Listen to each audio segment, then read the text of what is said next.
बहुत बहुत स्वागत है दोस्तों। आज हम बात करने वाले हैं प्रशांत किशोर की। प्रशांत किशोर का नाम आप सबने सुना ही होगा। इनको हम चाणक्य बोलेंगे क्योंकि बहुत सारी सरकारों को इन्होंने बनाया। अगर प्रशांत किशोर ना होते तो शायद 2014 में मोदी जी चुन के नहीं आते, पंजाब में कांग्रेस की सरकार नहीं बनती, बिहार में नीतीश कुमार की सरकार नहीं बनती, और बहुत सारी स्कीम, चाहे वो किसान यात्रा हो, चाहे वो यूपीएससी में लेटरल एंट्री हो, उसका भी क्रेडिट प्रशांत किशोर को जाता है। यहां तक कि कर्ज माफी भी प्रशांत किशोर के दिमाग से निकली। तो भैया जितने भी इकोनॉमिस्ट जो भी भर भर के गाली देते हैं कि ऐसा नहीं होना चाहिए, कर्ज माफी नहीं होनी चाहिए, भैया प्रशांत किशोर को पकड़िए। खैर, ये एक लाइटर मूड में था। एक्चुअली इंटरव्यू में से यही सवाल पूछा गया था और यही चीज बोली गई थी कि देखिए कल्प्रिट यहां बैठा हुआ है, तो वही मैंने आप मतलब दोहराया। तो आज हम प्रशांत किशोर की बात करेंगे। साथ ही साथ इन्होंने बहुत सारे आइडियाज निकाले हैं। वैसे तो इस समय ये नीतीश कुमार के साथ काम कर रहे हैं, बिहार में काम कर रहे हैं, बिहार के हैं भी और बिहार में ही काम कर रहे हैं।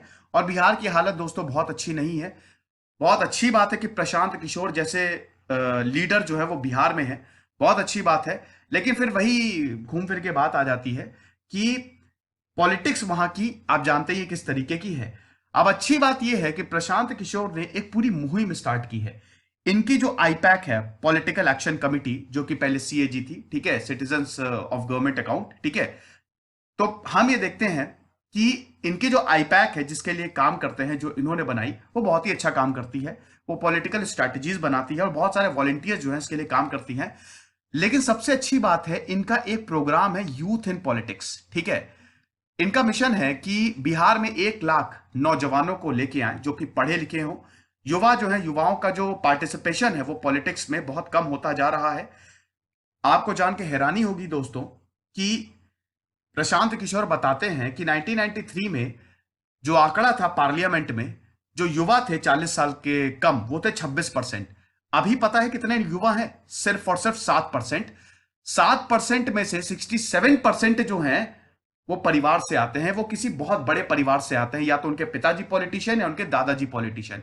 यानी कि अगर कुल मिला के देखें तो एक सामान्य परिवार का इंसान अगर उसको पॉलिटिक्स ज्वाइन करनी है तो उसके लिए बहुत मुश्किल होता है। तो उन्होंने ये यूथ इन पॉलिटिक्स नाम का एक प्रोग्राम चलाया है। जो भी नौजवान पॉलिटिक्स में आना चाहते हैं वो इस प्रोग्राम से जरूर जुड़ें। तो आज हम प्रशांत किशोर की बात करेंगे, साथ ही साथ बहुत सारे अननोन फैक्ट्स आपको मैं बताऊंगा। काफी इंटरेस्टिंग लेक्चर होगा ये। सिड रिकनेक्ट मेरा फेसबुक पेज है, सिद्धांत अग्निहोत्री के नाम से मेरी फेसबुक प्रोफाइल है। दोनों ही जगह आप लेक्चर की पीडीएफ ले सकते हैं, सवाल भी पूछ सकते हैं। स्टडी आईक्यू के टैबलेट और पेनड्राइव कोर्सेस हर एग्जाम्स के लिए आते हैं। अपने नंबर पर कॉल करिए, वेबसाइट विजिट करिए। 1977 में जन्मे, बिहार के छोटे से गांव में जन्मे प्रशांत किशोर, अगर हम बात करें तो इनके पिताजी श्रीकांत पांडे जो कि एक डॉक्टर। वैसे प्रशांत किशोर की जो पढ़ाई है वो सरकारी कॉलेज से ही हुई, सरकारी स्कूल से ही हुई। 10th किया, 12th किया, वही बेसिक स्टोरी। लेकिन यहां पे एक चीज इनको बड़ा अलग करती है, प्रशांत किशोर ने काफी गैप लिए, मतलब अपनी पढ़ाई में बहुत ज्यादा गैप लिए। 12th के बाद उन्होंने 3 साल गैप लिया, फिर ग्रेजुएशन के बाद उन्होंने 2 साल गैप लिया। फिर अल्टीमेटली इनके पिताजी ने बोल दिया, अल्टीमेटम दे दिया कि ऐसा है, अब तुम कायदे से पढ़ो वरना देख लो फिर तुम। इनकी माताजी भी कहती थी कि बेटा तुम पढ़ाई अच्छे से नहीं कर रहे हो, तुम्हारे भाई बहन जो है वो बहुत बड़ी पोस्ट पे चले जाएंगे, तुम टिक नहीं पाओगे, कैसे अपना गुजारा करोगे, पढ़ना पड़ेगा। लेकिन प्रशांत किशोर ने बहुत ही ज्यादा हल्के में लिया अपनी पढ़ाई को। लेकिन मैथ्स बहुत बढ़िया थी भैया। दिल्ली के हिंदू कॉलेज आ गए, वहां पे इन्होंने अपना ग्रेजुएशन किया। अब जब वहां पे अपना इन्होंने ग्रेजुएशन किया तो उसके बाद दोस्तों क्या हुआ कि फिर 2 साल का गैप लिया और फिर इनके पिताजी ने इनको डांट डपट लगाई कि अब बहुत हो गया है। तो फाइनली जब प्रशांत किशोर सीरियस होते हैं, अब यार कुछ ना कुछ तो करना ही पड़ेगा ना, आपको करियर बनाना है, पैसे चाहिए अल्टीमेटली हर इंसान को। यहाँ पे देखिए सारी चीजें सही है, लेकिन पैसे के बिना तो अपने घर परिवार चलाने के लिए पैसे चाहिए, नौकरी चाहिए। तो प्रशांत किशोर को नौकरी मिली बिहार में। बिहार में यूनाइटेड नेशंस की तरफ से काम करने लगे। एक्चुअली बिहार में लेट 1990s में पोलियो के लिए प्रोग्राम चल रहा था, तो वहां के लिए कोई वॉलेंटियर नहीं कर रहा था, ठीक है। तो भैया ये यूएन से जुड़े हुए थे, वहां पे गए। राबड़ी देवी उस समय चीफ मिनिस्टर थी, तो बिहार में इन्होंने बहुत अच्छा काम किया। अब जब इन्होंने बिहार में बहुत ही अच्छा काम किया तो फिर इनको इंडिया ऑफिस से फोन आ गया। फिर इंडिया ऑफिस में इन्होंने 2 साल काम किया। उसके बाद ये चले गए अमेरिका। अमेरिका में यूनाइटेड नेशंस में काम किया, बहुत अच्छी पोजीशन पे हो यूनाइटेड नेशंस गए थे। मतलब जब अमेरिका गए थे तो यूनाइटेड नेशंस की काफी अच्छी खासी पोजीशन इनको मिली थी। तो यूनाइटेड नेशंस में काम करने लगे, पढ़ाई लिखाई बहुत अच्छी थी, ब्रिलियंट थे, काफी जबरदस्त इनका दिमाग चलता था, स्ट्रैटेजी बहुत बढ़िया बनाते थे। तो फिर क्या हुआ कि इनको अफ्रीका भी भेज दिया गया। अफ्रीका में एक छोटी सी कंट्री चैड, ठीक है, आपने सुना ही होगा, वहां पे चले गई है। वहां पे यूनाइटेड नेशंस की तरफ से काम किया इन्होंने। फिर वहां पे जब ये थे तो इन्होंने मैल न्यूट्रिशन पे एक लेख लिखा। गुजरात में जो बच्चे कुपोषण का शिकार थे उनके लिए लेख लिखा। और वहां से हम देखते हैं कि नरेंद्र मोदी जी से मुलाकात हुई। नरेंद्र मोदी जी ने वो लेख पढ़ा और मोदी जी ने फिर इनको बुलाया, प्रशांत किशोर को कॉल किया। अब प्रशांत किशोर ने उस लेख में कोई ऐसा क्रिटिसिज्म नहीं किया था, बुराई नहीं की थी, उसमें खाली कंपेयर किया था कि गुजरात की हालत, बच्चों की हालत दूसरे स्टेट्स की तुलना में कितनी खराब है। तो नरेंद्र मोदी जी ने बुलाया कि भैया कौन है ये युवा नौजवान इतनी बढ़िया जो लिख रहा है। तो मोदी जी से बातचीत हुई और लव एट फर्स्ट साइट हो गया। एक्चुअली प्रशांत किशोर की पर्सनालिटी कुछ ऐसी है, आप विश्वास नहीं करेंगे दोस्तों, जो इनसे मिलता है पहली नजर में, जो इनसे मिलता है इनको छोड़ता ही नहीं है। नीतीश कुमार जब इनसे पहली नजर में मिला छोड़े ही नहीं, बोले कि यही हमारे साथ रहेगा और ये हमारी पॉलिटिकल कैंपेनिंग करेगा, मतलब पॉलिटिकल स्ट्रैटेजी बनाएगा।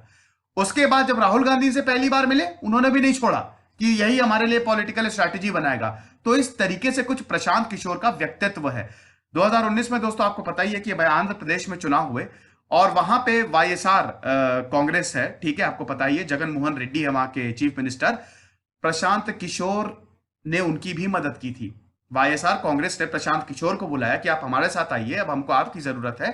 तो आंध्र प्रदेश में उनकी सरकार बनी। यानी कि प्रशांत किशोर जिस पे हाथ रख देते हैं वो सरकार बन जाती है। बहुत ही बेहतरीन रिश्ते हैं इनके सारे पॉलिटिकल लीडर्स से। यहां तक कि दोस्तों इनसे ये तक बोला जा रहा है, इनको ये तक बोला जा रहा है कि भैया ये शायद चीफ मिनिस्टर हो जाए।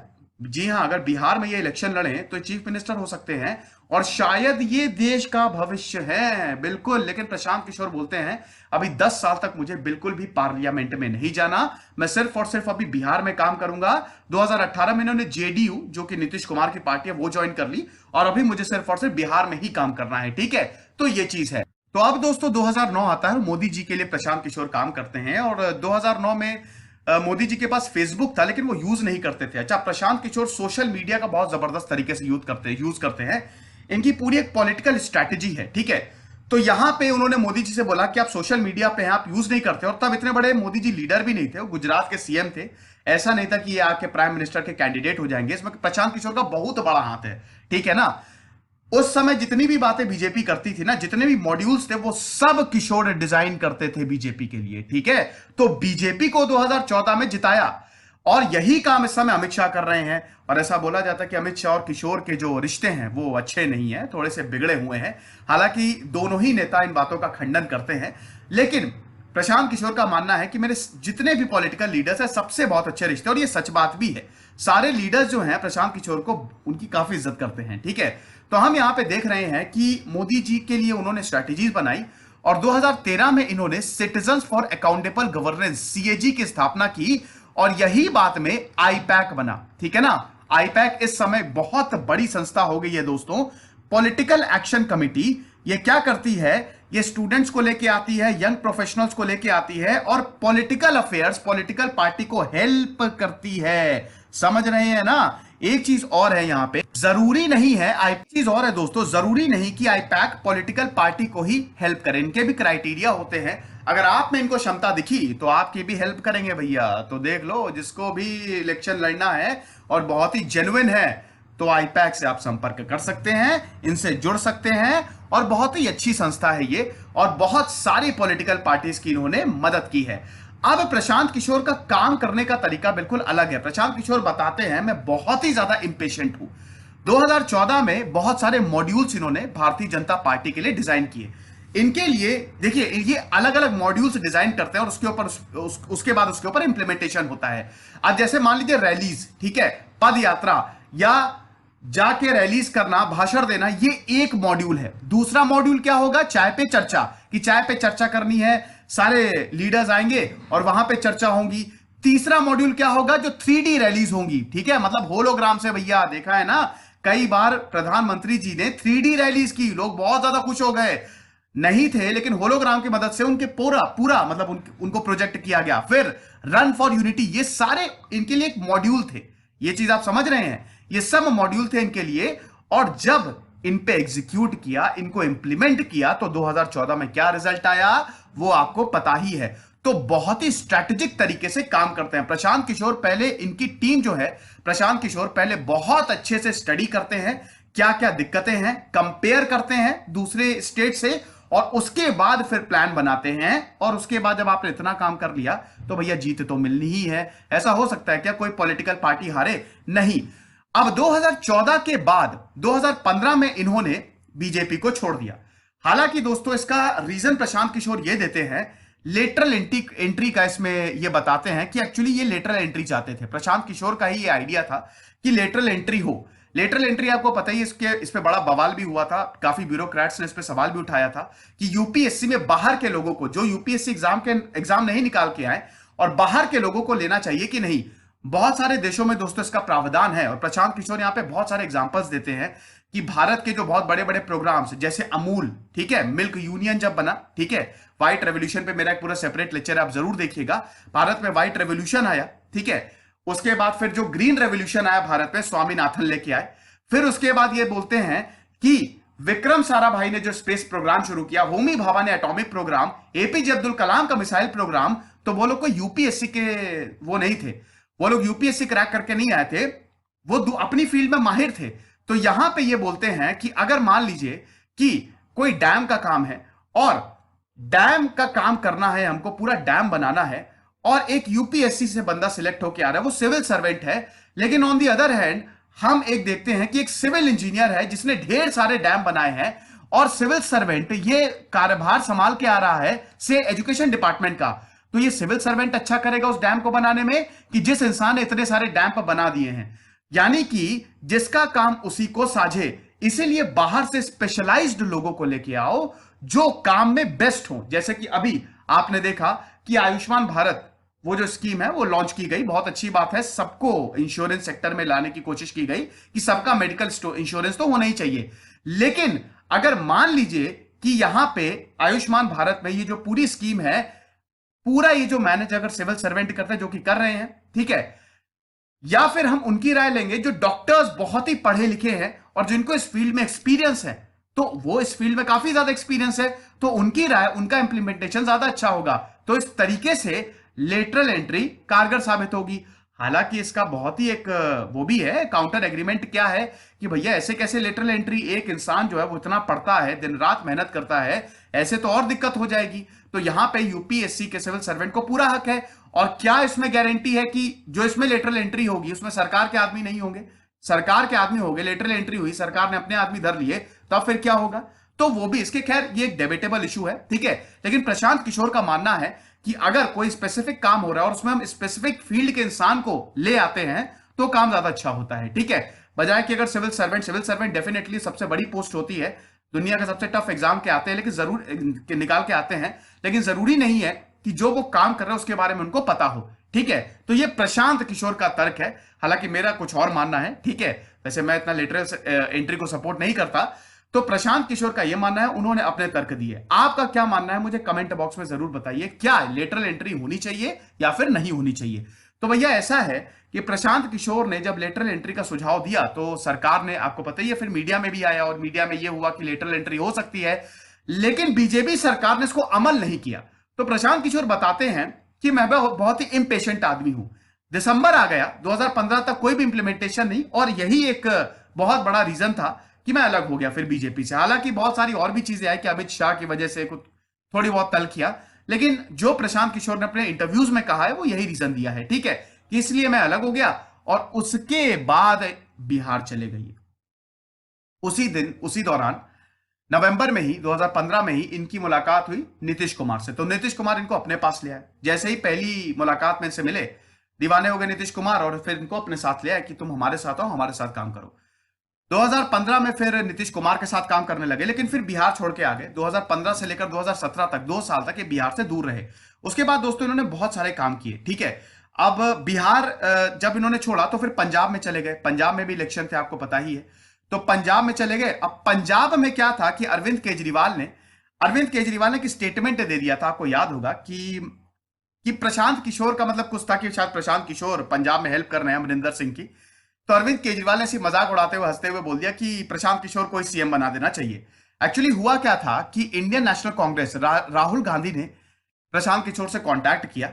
और 2017 की दोस्तों बात, उस समय उत्तर प्रदेश के भी इलेक्शन थे, तो राहुल गांधी ने बोला कि आप हमारे लिए मतलब स्कीम्स बनाइए, ये बहुत ही ज्यादा बेटर होगा, ठीक है। तो ये सब कुछ तो हुआ, बहुत अच्छी चीज हुई। लेकिन प्रशांत किशोर ने कुछ 14 पॉइंट प्रोग्राम्स दिए थे कि ये 14 पॉइंट को इंप्लीमेंट करना है। इसमें पूरी स्ट्रैटेजी थी, उत्तर प्रदेश की बात कर रहा हूं, इसमें पूरी स्ट्रैटेजी थी कि किस तरीके से आपको मतलब सोनिया गांधी को वाराणसी जाना है, वहां पे आपको नरेंद्र मोदी के अगेंस्ट बोलना है, थोड़ा बहुत आपको रेडिकल होना पड़ेगा। उसके बाद बहुत सारी यात्राएं थी इसमें, लेकिन 14 पॉइंट में से 2-3 पॉइंट पे इंप्लीमेंटेशन हुआ, जिसकी वजह से उत्तर प्रदेश में बहुत ही बुरा परफॉर्मेंस था। आपको पता ही है, बहुत ही ज्यादा बुरा परफॉर्मेंस था कांग्रेस का। शायद 7 सीटें आई थी, 404 है उत्तर प्रदेश की जो लोक विधानसभा सीटें हैं, उसमें खाली 7 सीटें 2017 में मिली और बहुत बुरी हालत थी, ठीक है। तो यहां पे हम ये देखते हैं कि जब इतनी कम कांग्रेस को सीटें मिली, तो भैया प्रशांत किशोर ने फिर छोड़ दिया कांग्रेस को। लेकिन फिर पंजाब भी गए, लेकिन पंजाब में इन्होंने अमरिंदर सिंह को जिता दिया, ठीक है। अब वो ऐसा बोला जाता है कि जो अरविंद केजरीवाल ने बोला था कि आप इन्हीं को क्यों सीएम के लिए खड़ा नहीं कर देते, तो यहां पे मूड खराब हो गया था। प्रशांत किशोर खुद भी मानते हैं, मैं गुस्से में चला गया पंजाब। लेकिन पंजाब में जब ये गए तो इन्होंने अमरिंदर सिंह को जिताया, ठीक है। इसी दौरान दोस्तों 2017 में यूपी किसान यात्रा हुई, वो भी इनके दिमाग से निकला हुआ था। इनफैक्ट कर्ज माफी का जो आइडिया है वो भी इनके दिमाग से निकला हुआ था। एक बहुत बेहतरीन चीज बोलते हैं प्रशांत किशोर कि आइडिया इंपॉर्टेंट होता है, कोई भी पॉलिटिकल पार्टी उसको इंप्लीमेंट करे। आइडिया बहुत ज्यादा इंपॉर्टेंट है। मैंने कोई आइडिया दिया, मैंने कर्ज माफी दी, अब सरकार चाहे जो भी हो, अगर उस आइडिया पे काम हो रहा है तो ये बहुत अच्छी बात है।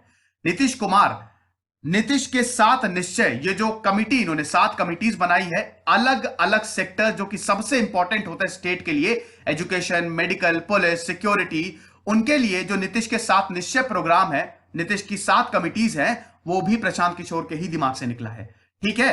तो वो बोलते हैं कि ये काम नहीं रुकना चाहिए, ये काम नहीं रुकना चाहिए। बाकी कुछ भी हो, कोई भी पॉलिटिकल पार्टी आए, तो आइडिया बहुत ही ज्यादा इंपॉर्टेंट है। अब 2019 में भी इन्होंने वाईएसआर कांग्रेस जो है, ठीक है, आंध्र प्रदेश में जब चुनाव हुए तो वाईएसआर कांग्रेस ने इनको बुलाया और उसके बाद फिर वाईएसआर कांग्रेस के लिए उन्होंने काम किया। 175 सीटें थी भैया, 175 में से 151 सीटें जिता दी थी इन्होंने वाईएसआर कांग्रेस को। और जगन मोहन रेड्डी को, सॉरी 2017 में, ठीक है, 2017 में ये पॉलिटिकल एडवाइजर बने थे और जगन मोहन रेड्डी को इन्होंने जिता दी भैया, चीफ मिनिस्टर बना दिया। तो प्रशांत किशोर का कुछ इस तरीके का काम था। और उसके बाद अगर अभी की बात करें तो इन्होंने जेडीयू ज्वाइन की है और इस समय बिहार में पूरी तरीके से काम कर रहे हैं।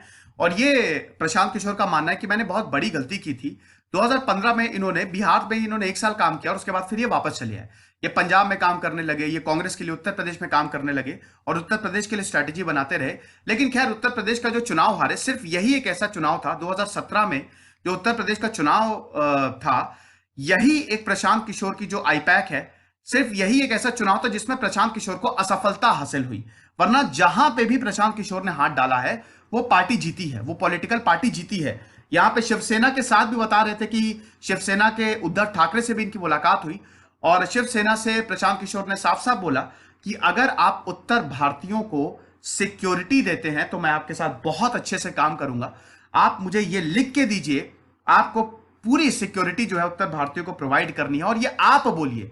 और यहां तक कि दोस्तों शिवसेना की भी थोड़ी बहुत स्ट्रैटेजी जो है वो प्रशांत किशोर से मिलती है, क्योंकि जब प्रशांत किशोर ने ये एडवाइस की, प्रशांत किशोर ऑन एयर बोलते हैं ये, कि जब उद्धव ठाकरे से मेरी मुलाकात हुई और जब मैंने उनको एडवाइस किया कि आप थोड़ा सा ये जो रुख है उत्तर भारतीयों पे आप इतना अटैक करते हैं, इससे हटिए, और उसके बाद शिवसेना बिल्कुल पलट गई, उन्होंने उत्तर भारतीयों का अटैक करना ही छोड़ दिया, ठीक है। वहां से फिर देखिए शिवसेना को काफी सीटें भी मिल रही हैं, वो इलेक्शन में भी बहुत अच्छा परफॉर्म कर रही हैं।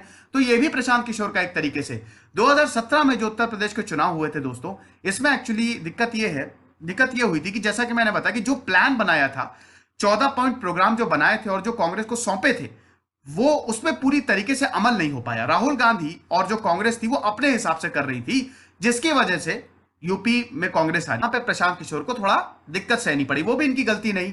फिलहाल अभी ये नीतीश कुमार के साथ काम कर रहे हैं और ऐसा बोला जा रहा है भैया नीतीश कुमार ने इनको अपना उत्तराधिकारी घोषित कर दिया है। शायद अगला जब चुनाव हो तो आपको प्रशांत किशोर लड़ते हुए दिख जाए, लेकिन प्रशांत किशोर ने साफ मना कर दिया है कि मेरा अभी जो पूरा फोकस है, मैं युवाओं को पॉलिटिक्स में लेके आऊंगा, पढ़े लिखे लोगों को लेके आऊंगा, ताकि ये देश आगे बढ़े। जैसा कि मैंने बताया ना कि पॉलिटिकल पॉलिटिकल फैमिली रूल बहुत ज्यादा चलता है। एक्चुअली होता क्या है कि एक कोई नेता है, ये प्रशांत किशोर बताते हैं, वो जीता, अब वो 60-70 साल में रिटायर होगा, वो भी बड़ी मुश्किल से, ठीक है, या तो उसका देहांत हो जाएगा या फिर वो बहुत ही, जब उसका बिल्कुल काम करने की वो नहीं रहेगी तब वो पावर छोड़ेगा। लेकिन वो पावर अपने बेटे को ट्रांसफर कर देगा या किसी को, अपने परिवार वाले को ट्रांसफर कर देगा। तो ये जो डायनेस्टिक रूल चलता है ना, इसको पूरी तरीके से तोड़ना है। इसीलिए इन्होंने यूथ इन पॉलिटिक्स नाम की कैंपेन शुरू की है। और दोस्तों, प्रशांत किशोर जैसे लोग हैं, तो ऐसे लोगों को बहुत ज्यादा हिम्मत बनती है जो लोग पॉलिटिक्स में आना चाहते हैं लेकिन पॉलिटिकल उनका बैकग्राउंड नहीं है। प्रशांत किशोर बोलते हैं कि अगर आपको देश के लिए अच्छा करना है, अगर आपको पॉलिटिक्स में आना है, तो इसके लिए आपको कोई बहुत बड़े बैकग्राउंड की जरूरत नहीं है, बस आप में काबिलियत होनी चाहिए। अगर आप में काबिलियत है, आप आइए, काम करने की क्षमता है, आप देश के लिए काम करिए, आपको सर आंखों पे बिठाया जाएगा। तो ये प्रशांत किशोर का मानना है और हम तो इनको बहुत बहुत शुभकामनाएं देंगे। और आप में से जितने लोग भी प्रशांत किशोर के साथ जुड़ना चाहते हैं, इनकी जो इन्होंने कैंपेन चलाया उसमें हिस्सा लेना चाहते हैं, तो बिल्कुल एकदम फॉलो ऑन लीजिए। तो ये एक लेक्चर था प्रशांत किशोर पे। एक लास्ट और खत्म करना चाहूंगा कि इसमें यह भी बोला जाता है कि अमित शाह इस समय, मतलब जो प्रशांत किशोर बीजेपी के लिए काम किया करते थे, ठीक है, वो इस समय अमित शाह कर रहे हैं। प्रशांत किशोर का मानना है, वो अमित शाह की वैसे बहुत इज्जत करते हैं और अमित शाह भी प्रशांत किशोर की बहुत इज्जत करते हैं, लेकिन ऐसा बोला जाता है दोनों में थोड़ी सी दूरियां हैं। अमित शाह, प्रशांत किशोर कहते हैं कि मेरा जो तरीका है काम करने का, मैं, तरीका तो सेम है हम दोनों का, लेकिन मैं थोड़ा बाहरी लोगों को लेके आता हूं, ठीक है। मतलब मैं अपनी जो ऑर्गेनाइजेशन है उसमें भी लेटरल एंट्री करता हूं, बाहर से लोगों को लेके आता हूं, जिनको, जो पहले पॉलिटिकल स्ट्रैटेजिस्ट रह चुके हैं और जिनको अच्छी खासी जानकारी है चुनाव की, और उनसे काम करवाता हूं तो रिजल्ट बहुत अच्छा आता है। अमित शाह की बात करें तो वो पार्टी में ज्यादा बिलीव करते हैं, ठीक है, वहां से वो बेस्ट निकालते हैं। बहरहाल, अमित शाह भी प्रशांत किशोर बोलते हैं कि बहुत ही जबरदस्त काम करते हैं, दिन भर वो भी काम करते रहते हैं, लेकिन ये थोड़ा सा जो तरीका है हमारा और उनका काम करने का, ये अलग है। तो देखते हैं दोस्तों आगे क्या होता है। फिलहाल प्रशांत किशोर अभी फुल ऑन एक्टिव हैं, बहुत सारे इंटरव्यूज देते हैं और अभी बिहार में काम कर रहे हैं। कुछ रहिए, पढ़ते रहिए। दिस इज सिद्धांत अग्निहोत्री साइनिंग ऑफ।